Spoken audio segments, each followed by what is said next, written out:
사도행전 8장 1절에서 8절까지 말씀입니다. 우리 가정에서 모두 성경을 찾아주시기를 바랍니다. 제가 하나님의 말씀을 봉독해 드리겠습니다. 사울은 그의 죽임 당함을 마땅히 여기더라.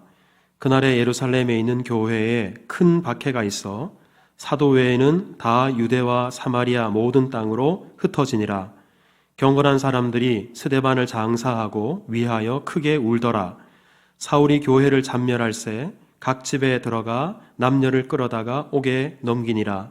그 흩어진 사람들이 두루 다니며 복음의 말씀을 전할새 빌립이 사마리아 성에 내려가 그리스도를 백성에게 전파하니 무리가 빌립의 말도 듣고 행하는 표적도 보고 한 마음으로 그가 하는 말을 따르더라. 많은 사람에게 붙었던 더러운 귀신들이 크게 소리를 지르며 나가고 또 많은 중풍병자와 못 걷는 사람이 나으니 그 성에 큰 기쁨이 있더라. 아멘. 오늘 본문을 중심으로 희망을 노래하라 라는 제목의 말씀을 함께 나누겠습니다. 영국의 남동부 지역에 도버라는 바다와 접한 지역이 있습니다. 이곳에는 흰 절벽, 도버의 흰 절벽이라는 곳이 있는데요. 사진을 보시면 정말 이름처럼 실제로 바다에 맞닿아 있는 절벽이 신비롭게도 흰색입니다. 근데 이 흰 절벽에 지난 2017년 3월에 BBC가 그 흰 절벽을 마치 스크린 삼아서 영상을 하나 쏘아 올렸습니다. 그 영상 속에 한 여인의 모습이 등장했는데 여러분들이 보시는 화면에 나오는 이 여인입니다. 베라린이라는 유명한 가수입니다. 근데 이분이 1917년생이에요. 그러니까 이때 2017년이 100번째 생일을 맞아서 그 생일을 기념하기 위해서 BBC가 영상 쇼를 한 것입니다. 이때 영상이 비치면서 스피커에서는 베라린의 히트곡이었던 도버의 흰 절벽이라는 노래가 흘러나왔고 수많은 영국인들이 그것을 보면서 열렬히 환호했습니다. 근데 영국 사람들이 이 노래와 가수를 향해 이렇게 열렬히 환호한 데는 이유가 있습니다. 지금부터 80년 전인 1940년 영국은 세계 2차 대전으로 말미암아서 큰 위기에 처해 있었습니다. 이웃하는 우리 프랑스는 이미 히틀러에게 무릎을 꿇었고요. 영국도 무너지는 것이 시간 문제이다 이렇게 여겨졌을 때였습니다. 독일 공군은 영국을 공습하기 위해서 우리 앞서 보셨던 바로 이 도버 흰 절벽 그 해협을 통해 1000대가 넘는 비행 편대를 무려 76일간 보내서 날마다 런던을 공습을 했습니다. 이때 민간인 사망자만 무려 4만 8천 명에 이르렀다고 합니다. 히틀러가 노린 것은 이 공습으로 영국인들의 마음속에 균열을 일으키고자 했습니다. 영국인들의 삶의 터전을 파괴하고 공포를 불러일으켜서 정부를 향해 항복해라. 이것을 국민들이 압박하도록 만들려고 했었습니다. 영국은 이에 맞설 만한 조종사가 제대로 없었습니다. 겨우 훈련을 마친 초보 파일럿을 비행기에 태워서 이 도보 해협 위로 날아올랐고 독일 공군과 맞서며 버텼지만 역부족이었습니다. 근데 바로 이때 앞서 말씀드린 베라린이라는 여가수가 도보의 흰 절벽 그 노래를 발표했습니다. 그리고 전쟁터를 찾아다니면서 군인들에게 위문 공연을 하기 시작했습니다. 근데 이 도보의 흰 절벽이라는 노래 가사가 이렇습니다. 도보의 흰 절벽 위로 파랑새들이 날 거예요. 근데 여기 이렇게 말한 이유는 파랑새는 희망을 상징하는 함과 동시에 영국 공군들이 푸른색 제복을 입었습니다. 그러기에 지금 초보 파일럿이지만 반드시 승리를 가져올 것이다 라는 그런 희망을 담아서 그렇게 부른 것입니다. 그 다음 가사가 이렇습니다. 내일 두고 보면 알 거예요. 사랑과 웃음이 넘쳐나고 영원한 평화가 올 거예요. 목동이 다시 양을 돌보고 계곡에는 다시 꽃이 피어나고 내 작은 방에서 다시 잠들 수 있을 거예요. 내일을 기다려보면 알 거예요. 이런 가사의 곡입니다. 절망 속에서 희망을 노래한 것입니다. 수세에 몰렸던 영국과 또 연합군은 결국 히틀러에게서 승리를 거두게 되죠. 그리고 노래 가사처럼 전쟁은 끝나게 되고 희망했던 평화가 찾아오기 시작했습니다. 영국 왕실은 베라린, 이 가수의 공로를 높이 사서 남성들에게 기사라는 자귀를 수여를 했는데 거기에 해당되는 대임이라는 자귀를 하사합니다. 그래서 베라린 이름 앞에 대임 베라린 이렇게 이름이 붙게 되었죠. 그리고 이 도보의 흰 절벽이라는 노래는 80년이 지난 지금도 영국인들이 애창하는 소중한 노래가 되었습니다. 영국인들이 이 오래된 노래를 사랑하는 이유, 그것은 이 노래가 나치의 무차별 폭격이라는 절망 속에서 희망을 국민들에게 심어주었고, 그리고 그 희망이 결국 절망을 극복할 수 있도록 해주었다라고 생각하기 때문이 아닐까요? 우리 코로나19로 인해서 우리나라 국민들에게 나타난 변화가 여러 가지입니다. 우리 사람들마다 마스크를 끼고 다니고요. 외출을 하지 않고 사람 만나기를 꺼려합니다. 거리는 한산해졌고 식당과 가게는 텅 비었습니다.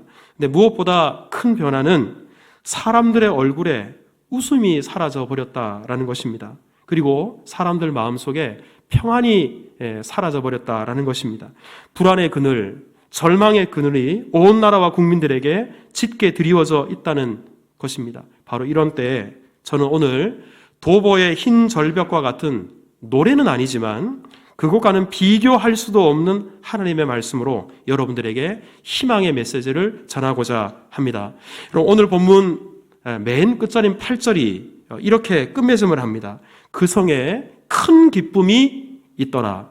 그 성에 큰 기쁨이 있더라. 큰 기쁨을 말하면서 오늘 끝맺음을 합니다. 이 8절만 읽으면 지금 이 성에 좋은 일이 있나 보다, 기뻐할 만한 일이 있나 보다 우리가 이렇게 생각할 수 있어요. 하지만 사실 사도행전 8장의 상황은 결코 그런 상황이 아니었습니다. 우리 8절 앞부분에 우리가 내용을 오늘 읽었습니다만 이 앞부분에는 적어도 3가지 이상의 슬픔이 나옵니다. 근데 그 슬픔도 그냥 슬픔이 아니라 매우 큰 슬픔이었습니다. 우리 먼저 첫 번째 슬픔은 스데반의 죽음으로 인한 슬픔이었습니다. 여러분 오늘 본문 바로 앞부분 사도행전 7장 58절을 보면 성 밖으로 내치고 돌로 칠세 증인들이 옷을 벗어 사울이라는 청년의 발 앞에 두었다. 이렇게 기록되어져 있습니다. 스데반이 죽었는데 자연사한 것이 아닙니다. 그리고 죄를 지어서 처형당한 것도 더욱 아닙니다. 스데반은 성령과 지혜가 충만했던 사람이고 가는 곳마다 기사와 표적을 행하여 사람들을 유익하게 했던 그런 신실한 하나님의 사람이었습니다. 그럼에도 불구하고 당시 유대인들은 사람들을 매수해서 거짓 증인을 세우고 스데반을 공회에 끌고 갔고 결국 억울한 누명을 씌워서 돌로 쳐 죽였던 것입니다. 더구나 오늘 본문 1절을 보시면 사울은 그가 죽임당함을 마땅히 여기더라. 무고한 사람을 죽여놓고 잘 죽었다. 죽어야 될 사람이 죽었다. 그렇게 생각을 할 정도였습니다. 여러분 당시 예루살렘 교회에서 스데반은 7 집사 중에서도 대표격이었던 사람이었습니다.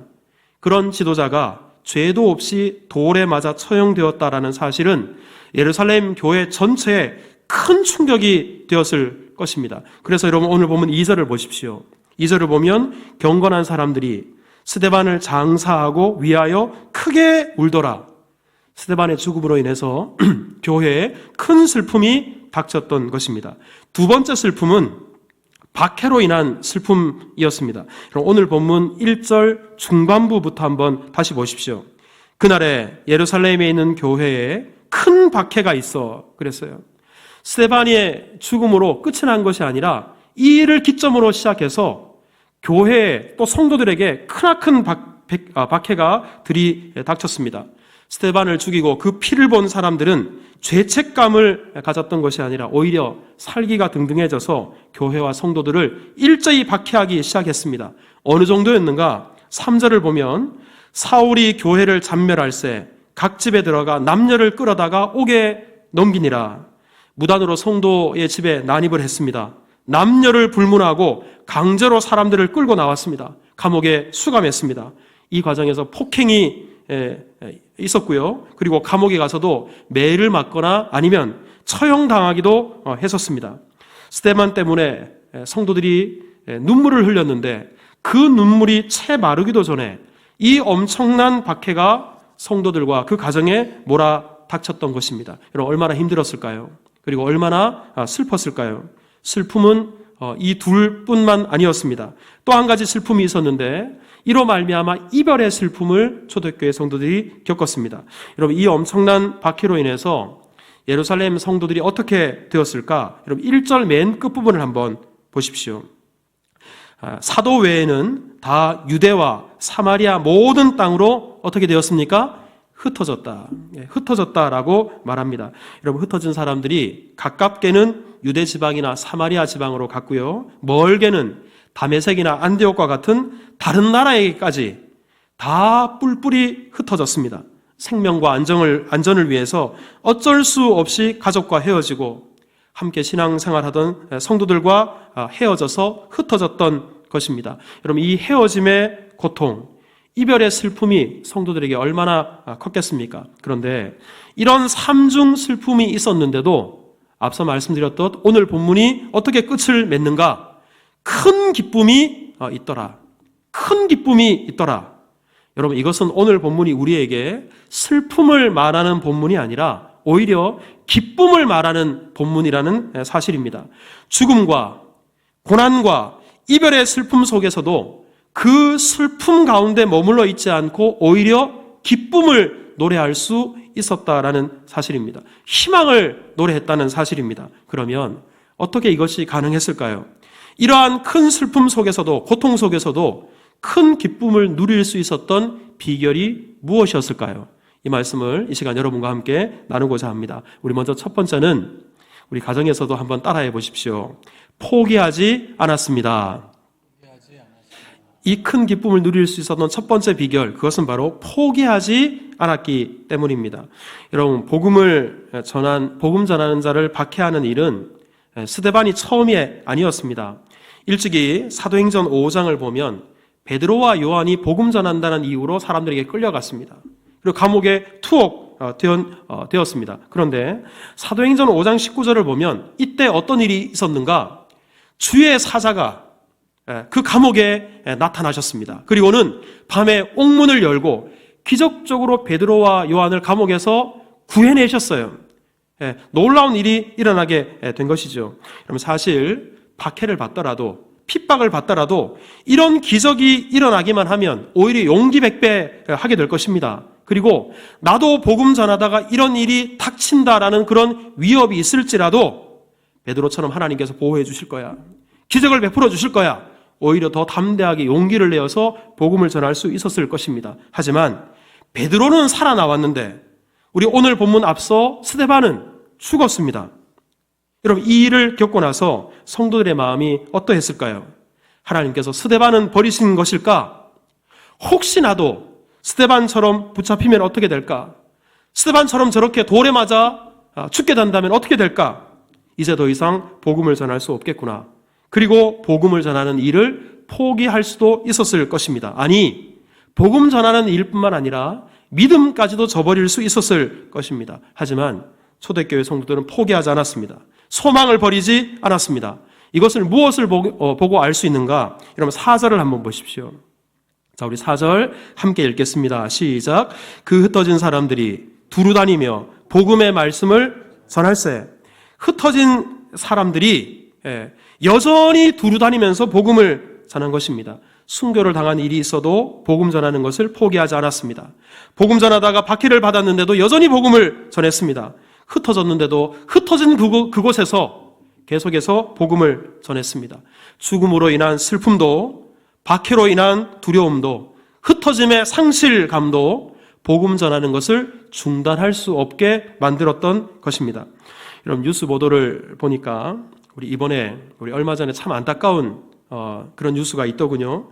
인도네시아에서 50대 한국 여성 한 분이 코로나19와 연관해서 극단적인 선택을 했습니다. 그 내용은 여러분들도 보셨겠지만 이 여성이 날짜별로 자신이 코로나에 감염되었는지 의심하는 그런 메모를 계속해서 남겼습니다.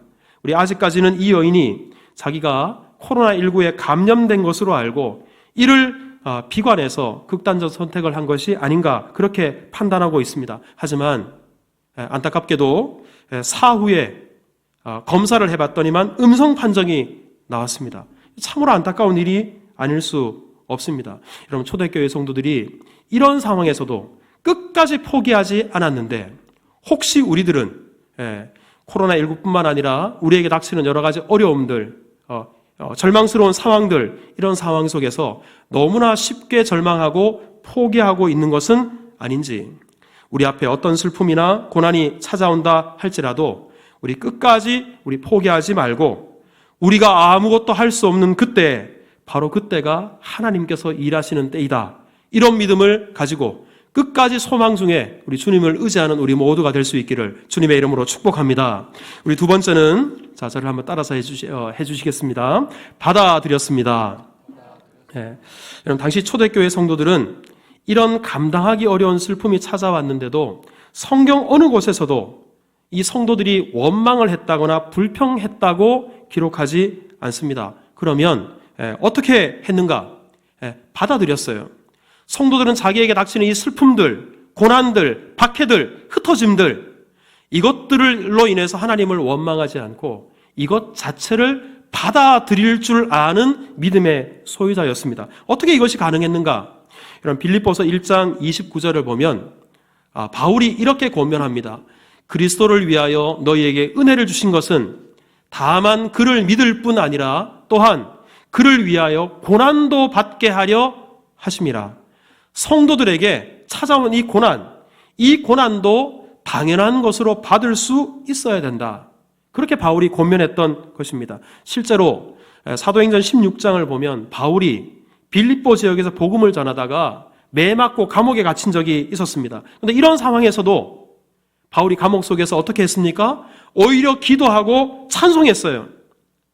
왜 그렇게 고통 속에서도 찬송할 수 있고 기도할 수 있었는가? 복음을 전하다 보면 이런 고난이 당연하다, 마땅하다, 이것을 받아들였기 때문에 가능한 것입니다. 여러분, 사도행전 14장 22절에도 이 같은 이유로 사도 바울이 이렇게 말합니다. 우리가 하나님의 나라에 들어가려면 많은 환난을 겪어야 할 것이니라. 환난 당하는 것이 마땅하다, 받아들였던 것입니다. 그것이 고난일지라도 믿음으로 받아들일 수 있었기에 초대교회 성도들은 이런 삼중 고통과 슬픔 속에서도 낙심하지 않습니다. 불평하지 않습니다. 오히려 더 열심히 힘써 담대히 복음을 전할 수 있었던 것입니다. 제가 언제 한번 소개해드린 적이 있습니다만 루비 캔드릭이라는 여성교사의 이름을 여러분 들어보신 적이 있으실 것입니다. 이분은 20대 한국 땅을 밝은 미국의 여성교사인데요. 양화진 묘역에 가보면 이 캔드릭 선교사의 묘비에 이렇게 쓰여져 있죠. 만일 내게 1000개의 생명이 있다 해도 그것을 모두 한국에 주겠노라. 이 말로도 유명한 선교사님입니다. 그런데 캔드릭 선교사가 한국에 와서 제대로 사역을 시작해 보기도 전에 그만 중병에 걸리고 말았습니다. 여러분, 얼마나 낙심이 되었겠어요? 그 젊은 나이에 복음 전한다는 일념으로 한국 땅에 미지의 땅을 밟았는데 병에 걸려서 선교는 하지 못하고 이것 때문에 죽게 되었습니다. 그런데 이때 부모님에게 이런 편지를 썼다고 합니다. 어머니, 저는 이곳에 작은 씨앗이 되기로 결심했습니다. 제가 씨앗이 되어 이 땅에 묻히게 되었을 때 아마 하나님의 시간이 되면 조선 땅에는 많은 꽃들이 피고 그들도 여러 나라에서 씨앗이 될 것입니다. 저는 이 땅에 저의 심장을 묻겠습니다. 여러분, 선교하러 왔다가 사역을 제대로 해보지 못하고 중병에 걸렸는데도 이것조차도 믿음으로 받아들였던 것입니다. 여러분, 이 때문에 이 캔드릭 선교사가 파송을 받았던, 신앙생활을 했던 미국의 그 교회 청년들이 20명, 30명 계속해서 한국 땅을 밟게 되고 정말 말 그대로 하나의 씨앗이 되어서 많은 선교사들을 배출하게 하는 그런 선교 동원과가 될 수 있었던 것입니다. 여러분, 우리 모두는 일반 은총 가운데 살고 있습니다. 여러분, 일반 은총이라는 것은 믿는 자나 믿지 않는 자에게 공통으로 주어지는 하나님의 은혜를 말합니다. 믿는 자라고 질병에 걸리지 않거나 믿는 자라고 어려움이 닥치지 않는 것이 아닙니다. 차이가 있다면 믿는 자들은 이런 어려움이 닥쳐올 때, 환난이 닥쳐올 때 의지할 수 있는 하나님이 계시다는 사실이에요. 믿는 자들에게는 이 절망을 극복할 수 있는 믿음의 비밀을 하나님께서 주셨다는 사실입니다. 여러분, 코로나19로 인해서 교회에서 예배를 드리지 못하고 가정에서 예배를 드린다는 사실에 가슴 아파하시는 분들이 많으실 줄 압니다. 어떤 분들은 교회에서 예배를 드리지 못하는 이 사실 때문에 눈물을 흘리는 우리 분들도 여러분들을 봤습니다. 하지만 여러분, 공적 예배, 이 공적 예배는 무엇보다 중요한 가치이고 양보할 수 없는 일이지만 국가 없이 교회가 존재할 수 없지요. 감염병 확산을 막기 위해서 단체 모임을 자제해달라는 국가 시책에 우리가 따라야 될 것입니다. 또한 종교교회과 칼빈이 이분이 활동할 때 그 유럽에 큰 전염병이 창궐을 한 적이 있었습니다. 이것 때문에 피신을 가기도 하고 그리고 가까운 일을 이 전염병으로 잃어본 경험도 있었어요. 이 전염병의 무서움을 알고 켈빈이 이렇게 말을 했습니다. 교회의 책임은 예배를 드리는 것에도 있지만 전염병으로부터 성도들을 지키는 것도 교회의 마땅한 책임이다. 여러분, 교회에서 드리는 공예배를 중단하고 가정에서 예배를 드리는 이유도 이 한 가지입니다. 우리 교회가 성도들의 생명과 안전을 지키기 위해서 우리 당회원들과 어렵게 내린 결정입니다. 그러기에 지금 교회에 나오지 못하고 각 가정에서 예배를 드리는 안타까운 상황이지만 이것 또한 믿음으로 받아들이고 비록 교회에 나와서 예배 드리지 못하더라도 각자의 자리에서 한 마음으로 성령의 인도하심을 따라 전심으로 하나님을 예배할 때 우리 하나님의 은혜가 여러분들 심령 가운데, 여러분들 가정 가운데 풍성하게 임하게 될 줄 믿습니다. 우리 세 번째로 저를 한번 따라서 해보겠습니다. 할 일을 찾았습니다. 자, 여러분, 이러한 슬픔과 박해와 흩어짐 속에서도 초대교회 성도들은 숨지 않았습니다. 절망하지 않았습니다. 이런 상황 속에서 우리가 해야 될 일이 무엇인가? 이것을 고민했습니다. 우리 초대교회 성도들이 우리가 해야 될 일이 무엇인가 결론을 내렸어요. 우리가 흩어진 이곳에서 생명과 안전을 위해서 피신해온 이곳에서 복음을 전해야 되겠다. 여러분, 오늘 본문 4절을 한번 보십시오. 그 흩어진 사람들이 두루 다니며 복음의 말씀을 전할세. 흩어진 그곳에 와서도 숨지 않고 두루 다니며 복음을 전했던 것입니다. 여러분, 뿐만 아니라 5절을 보면 이때 흩어졌던 사람 중에 스데반과 함께 집사 임직을 받았던 빌립 집사가 있었어요. 이 빌립 집사도 사마리아 성에 내려갔습니다. 이곳에 흩어졌던 거예요. 근데 이 흩어진 이곳에서도 그리스도를 백성에게 전파하니 빌립도 그곳에서 해야 될 일을 찾아서 복음을 전했던 것입니다. 여러분, 사실 빌립의 입장에서는 자신과 함께 집사가 되었던 스데반이 죽었습니다. 아마 다른 성도들이 느꼈던 고통과 슬픔, 충격보다도 훨씬 큰 고통과 슬픔을 빌립이 겪었을 것입니다. 하지만 빌립도 흩어진 그 사마리아 땅에서 생각을 했습니다.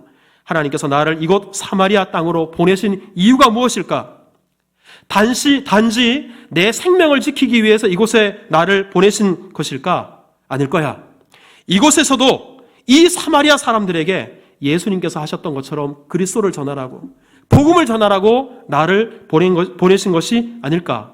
그러기에 빌립은 사마리아 성에 내려가서도 오늘 본문 있는 그대로 그리스도를 백성에게 힘써 전파하는 귀한 사명을 감당할 수 있었습니다. 자, 초대교회 성도들이 또 빌립 집사와 같은 이런 분들이 흩어진 곳에서 힘써 복음을 전했더니 어떤 일이 일어났을까요? 자, 오늘 본문 7절, 8절을 같이 한번 읽겠습니다. 다 같이 시작.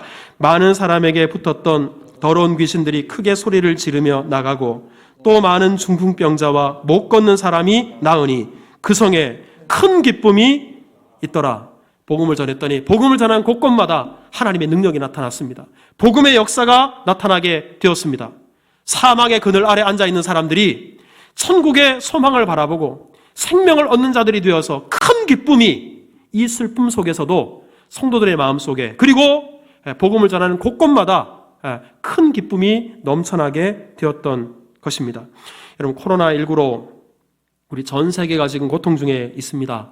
그리고 이 코로나19가 뉴스 보도를 볼 때마다 참으로 위협적인 질병이구나라는 것을 우리가 생각하게 됩니다. 그런데 코로나19와 관련된 뉴스 보도와 들려오는 소식들을 들어보면 대부분 우리를 절망하게 합니다. 그리고 우리의 마음을 무겁게 합니다. 몇 가지만 소개해드리면 우리나라에 바이러스가 들어온 지 40일 만에 확진자가 제가 오늘 예배 직전에 보니까 3,500명을 넘어섰습니다. 사망자도 17명이나 됩니다. 얼마나 전파력이 강한지 엘리베이터에 1분도 채 함께 있지 않았는데 감염되기도 하고 완치 판정을 받았는데도 다시 확진 판정을 받는 일도 있어서 우리를 더욱 두렵게 합니다. 좋지 않은 소식은 세계 70개 이상이나 되는 나라가 우리나라에서 온 사람들에 대해서 입국 금지 조치를 내리고 심지어 코로나 코리아 이런 말이 전 세계인들의 입에 오르내리고 있다고 합니다.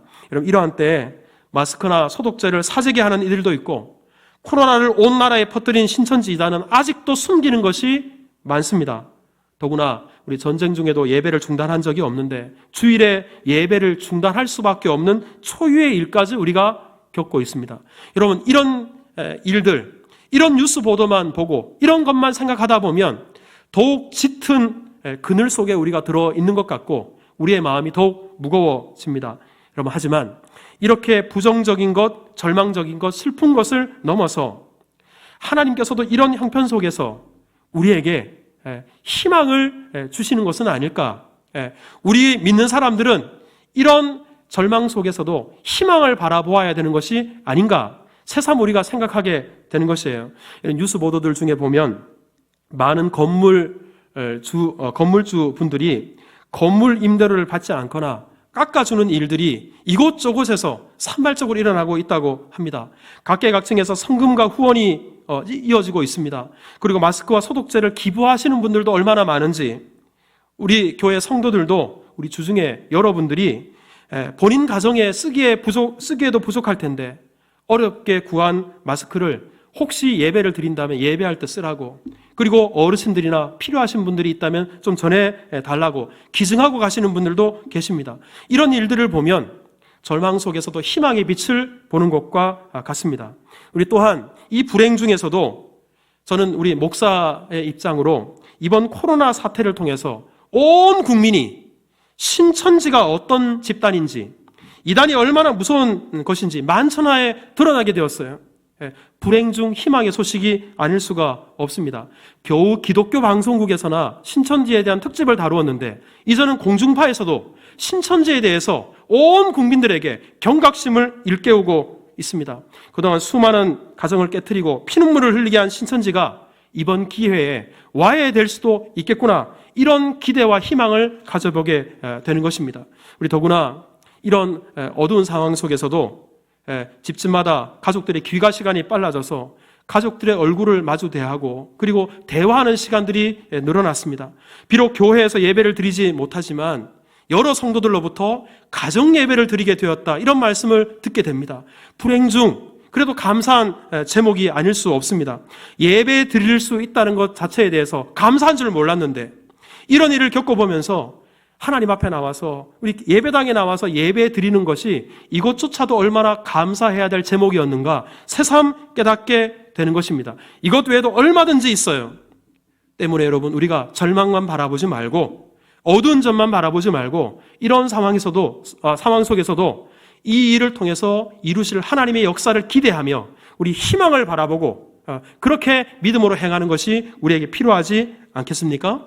여러분 초대교회 성도들은 슬픔과 절망 속에서도 희망을 바라보고 그리고 포기하지 않았습니다. 절망하지 않았습니다. 슬픔의 자리에 안주하지 않았습니다. 그 가운데서도 해야 할 일을 우리 찾아서 최선을 다해 흩어진 그곳에서 복음을 전했는데 그렇다면 이 코로나 사태 가운데 힘든 시간을 보내고 있는 우리들은 이러한 때 우리가 해야 될 일이 무엇일까요? 우리가 할 수 있는 최선이 무엇일까요? 우리 무엇보다도 우리 모두는 개인 위생에 철저해야 될 것입니다. 여러분 우리 수종교회 성도들 중에는 단 한 분의 확진자도 나오지 않을 수 있기를 주님의 이름으로 축복합니다. 우리 하나님께서 보호해 주시기를 바랍니다. 아울러서 또 한 가지는 우리가 이런 때에 무엇보다도 깨어서 기도하는 일 이 일이 무엇보다 중요하지 않을까 생각하게 됩니다. 여러분, 역대하 20장 9절에 보면 만일 재앙이나 난리나 견책이나 전염병이나 기근이 우리에게 임하면 주의 이름이 이 성전에 있으니 우리가 이 성전 앞과 주 앞에 서서 이 환난 가운데에서 주께 부르짖은 즉 들으시고 구원하시리라 하였나이다. 이 말씀을 붙잡고 재난과 전염병에서 우리를 구원해 주실 이는 하나님 우리 한 분밖에 없음을 기억하고 더 깨어서 기도하는 그런 우리 모두가 되어야겠습니다. 여러분, 우리가 새벽 기도에는 모이지 못하지만 매일 새벽 기도 말씀을 올리고 있습니다. 많은 분들이 저한테 전화를 주셨어요. 목사님, 평소에 새벽 기도를 못했는데 우리 영상을 올려주셔서 우리 이 말씀으로 기도했습니다. 이 말씀으로 새벽 예배를 드렸습니다. 여러분, 가정에서 이렇게 기도하는 운동이 일어날 수 있기를 주님의 이름으로 축복합니다. 우리 교회에서 우리 성도들이 다 나오지 못하지만 그래도 우리 교회가 기도가 끊어져서는 안 되기에 우리 여러분들이 나오면 또 나도 나오고 싶다라는 분들이 계실까봐 우리 저와 사모가 날마다 새벽에 나와서 기도하고 있습니다. 여러분들 가정을 위해서 우리 교회를 위해서 기도하고 있는데 여러분들도 우리 각자 우리 가정에서 이 기도하는 일에 동참해 주시기를 부탁드리겠습니다. 아울러 어제 우리 구역장님들을 통해서 우리 교회가 함께 기도해야 될 기도 제목을 올렸습니다. 여러분, 정말 우리의 기도가 필요한 때입니다. 나라와 민족을 위해서 기도해 주시고 그리고 수정교회와 우리 가정을 위해 기도해 주십시오. 여러분, 오늘이 3월 1일 우리 3.1절 주일입니다.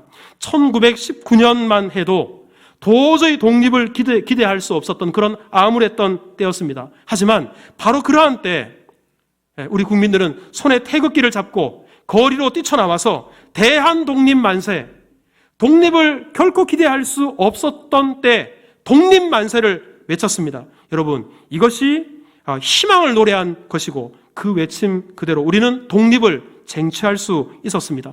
초대교회가 절망 속에서도 소리쳐서 복음을 전한 것이 큰 기쁨을 가져다 주는 희망의 노래가 되었듯 전염병이 창궐하는 이 암울한 시대 속에서도 우리가 올려드리는 기도의 외침, 기도의 소리는 이 나라를 살리고 교회를 새롭게 하는 희망의 노래가 될 수 있을 것입니다. 그 성에 큰 기쁨이 있더라. 이 말씀이 우리의 기도로 말미암아 이 땅 가운데, 우리 교회 가운데, 우리 성도들 가운데 넘쳐나기를 주님의 이름으로 축복합니다. 기도하겠습니다. 하나님 아버지, 감사합니다. 절망 속에서도 초대교회 성도들처럼 믿음으로 희망을 노래할 수 있는 우리가 다 되도록 역사하여 주옵소서. 초대교회 성도들이 흩어진 그곳에서 슬픔을 딛고 일어서서 해야 될 일, 복음 전하는 일에 매진했듯이 우리 모든 수정의 권속들도 가정에서 하나님을 예배하고 가정에서 기도하며 다시 한번 하나님 앞에 흔들림 없는 믿음으로 굳게 세워지는 역사가 있도록 역사하여 주옵소서. 감사하옵고 예수님의 이름으로 기도하옵나이다. 아멘.